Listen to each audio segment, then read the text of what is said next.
Iain basically has a protocol though, which is interesting. He outlined this in a recent Instagram post, and I just kind of wanted to dig into it. So he posted this the other day.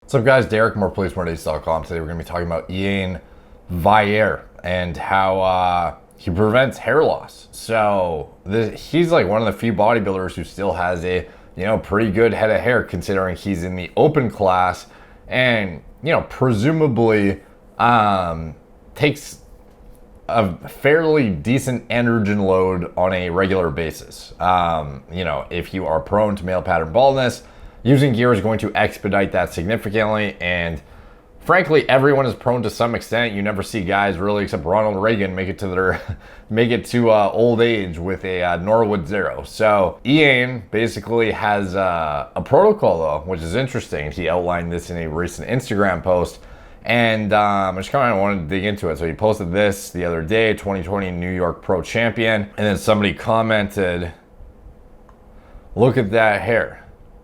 Hands up, fire symbol." And then Iain says, "Finasteride and Nioxin for the win." And then Jacksino goes, "Wasn't the Deca used last 4 weeks?" Who uses Deca last 4 weeks? LOL. Make me want to hop on Finasteride preemptively.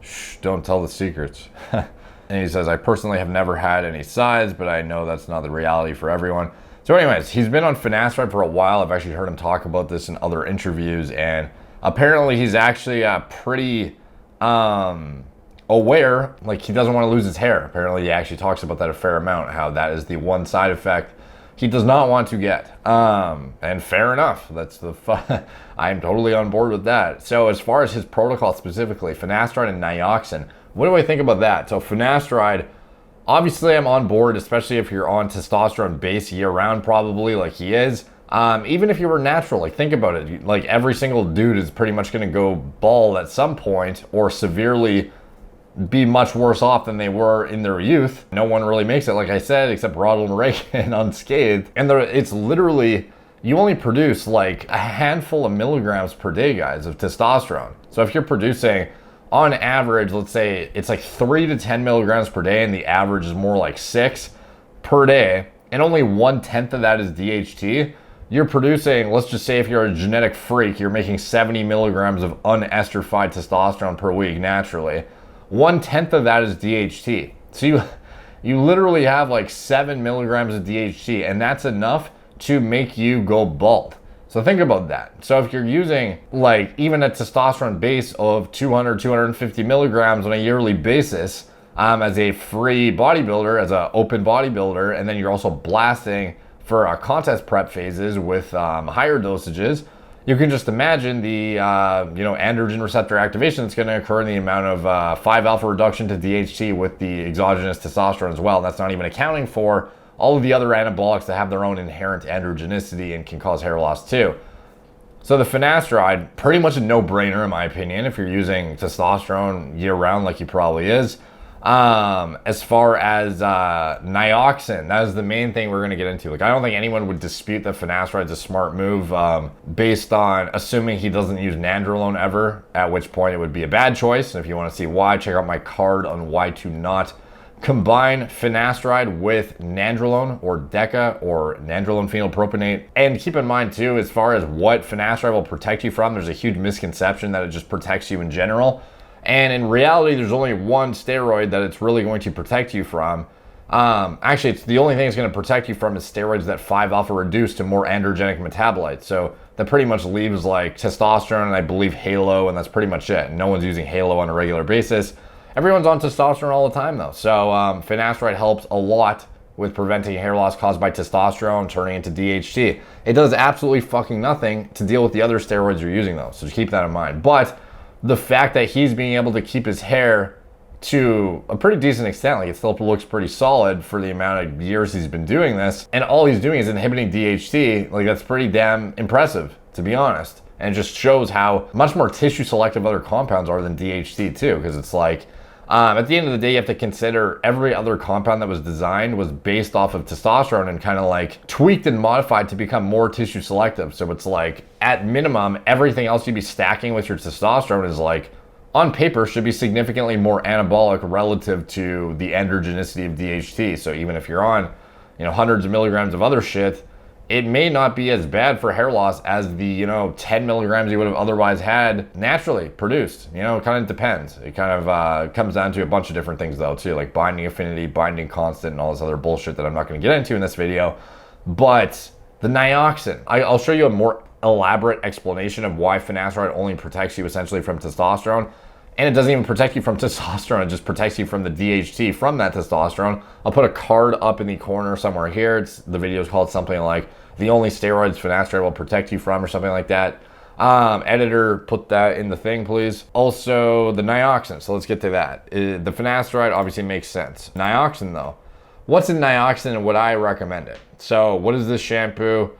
It's actually a pretty good shampoo from what I have heard. I don't use it myself, but apparently it's very good at volumizing the hair and making it look thicker than it is. However, digging into the ingredients, is there any component of it that is actually hair loss preventative? No, there's not, to be honest. There's absolutely nothing in here that is anti-androgenic to the point where it would provide any substantial benefit that would justify this as a hair loss prevention shampoo or a viable hair loss prevention shampoo. We see the ingredient panel here. We have just water, sodium lauryl sulfate, citric acid, sodium chloride, a bunch of shit in here that's not really that notable. Peppermint oil, maybe good for circulation. Menthol, got some random shit here.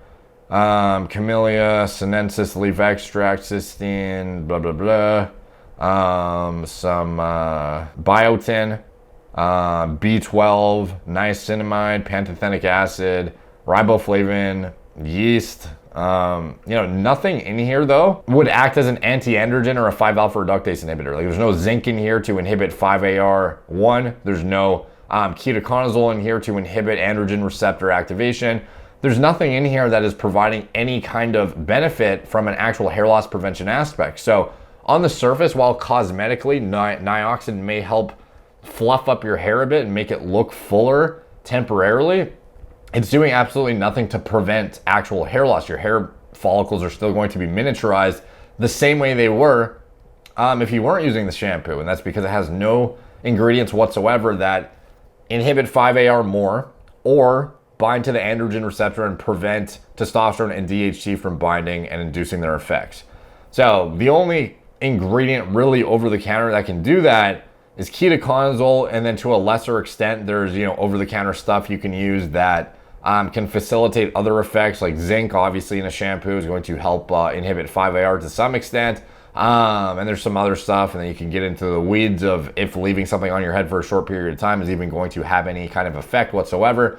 But that's neither here nor there. The point is the Nioxin is not necessary to prevent hair loss, and his results would be exactly the same if he was just on the finasteride. Maybe his hair wouldn't look as good because the Nioxin makes your hair look pretty decent, and it's a good shampoo from what I understand. But as far as if it's actually doing anything from a hair loss prevention aspect, if you're just going to go the shampoo route, get a ketoconazole shampoo. Like I'll put a link to the one I recommend in the video description below that actually has ketoconazole in it and is a anti-androgenic to whatever extent ketoconazole will be anti-androgenic, and it's clinically proven that it actually has actually reaches some target endpoints, as opposed to all the shit in here is just like what makes a good shampoo. So if I could use something that at least has some clinical efficacy or therapeutic promise, then I'm going to use that, as opposed to just like random stuff that's in a normal shampoo that you can buy at like Walmart or something. So the Nioxin, it's marketed as a hair loss shampoo, but in reality it really isn't. Like there's nothing in it that's novel, that's really helping to do anything with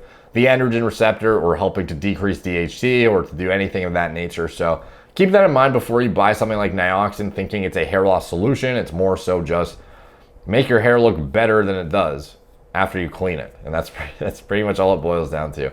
If you want to see more of my content on deep dives into hair loss pharmacology, I recommend you check out the rest of my channel or subscribe to the newsletter, the first link in the description below. I have far more elaborate deep dives into bodybuilding and hair loss pharmacology on my blog, where I do write-ups with all of the hyperlinks to all the clinical studies I reference in my videos.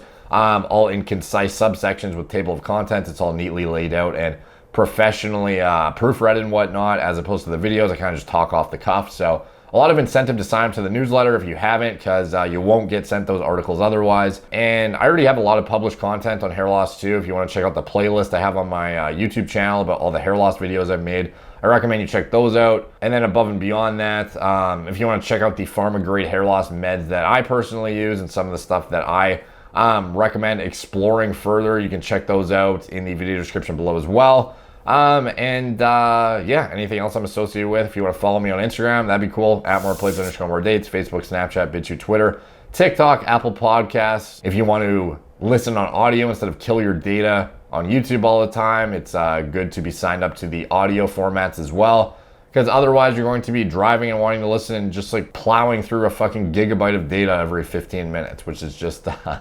not a sustainable practice, obviously. So that is where the podcast platforms really come in handy on that. So, but yeah, as far as what I would get out of this, one thing I just noticed actually too, at the bottom, it says /zinc ferment at the bottom. There's no outline percentage, and it's the very last ingredient in this like essentially proprietary blend. So, you know, I wouldn't really read too much into the zinc in the Nioxin. It's like the weakest ingredient in their formula if listed in terms of potency, which it should be. And there's still no ketoconazole. So I would still recommend going with the ketoconazole shampoo personally, as a kind of the number one newbie kind of like product to get yourself into, to get your feet wet with hair loss prevention, even if you're just trying to be proactive and prevent it, is a ketoconazole shampoo. And then above and beyond that, you start to get into 5-alpha reductase inhibitors and anti-androgens and stuff like that. But, you know, the ketoconazole shampoo is well tolerated and does show clinical promise. So I would recommend you get one of those, whether it's super cheap Nizoral or the higher price Regenipure DR stuff through my link. The only benefit of DR Regenipure over Nizoral is that it is a better shampoo that won't dry your hair out and make it look malnourished, whereas Nizoral will, because it's just what it does. If you don't have a good quality shampoo, it's just ketoconazole thrown in a solution. It makes your hair look like it's been dehydrated, essentially. Whereas the Nioxin, for example, the reason it's good is because it makes your hair look hydrated and like it's fucking nourished. And that's the same with the Regenipure DR. Does a good job of balancing out the kind of like malnourishment look that ketoconazole gives hair, and actually having like a good shampoo too. So you can check that out if you're interested, and anything else I'm associated with. Like, subscribe, comment, like I said, helps the algorithm, and it's much appreciated when you guys do that. Thank you guys for watching. Talk to you soon.